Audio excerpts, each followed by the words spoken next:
Selam arkadaşlar, kanalımıza hoş geldiniz. Bugün sizlere Türkiye'nin en tanınmış genç oyuncularından biri olan Hande Erçel'in hayat hikayesinden bahsedeceğim.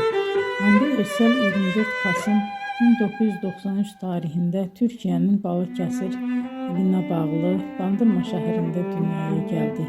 Küçük yaşlarından itibaren sanatla ilgileniyordu ve yaratıcı alanlara karşı büyük bir merakı vardı.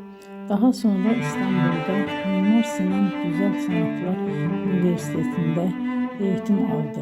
Ama onun hayatında ilk adım oyunculuk değildi.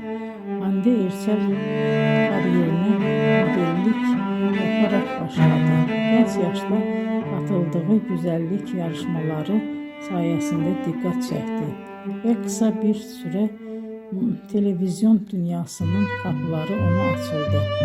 2015 yılında yayınlanan Güneşin Kızları dizisinde Selin karakterinin canlandırmasıyla geniş kitleler onu tanımaya başladı.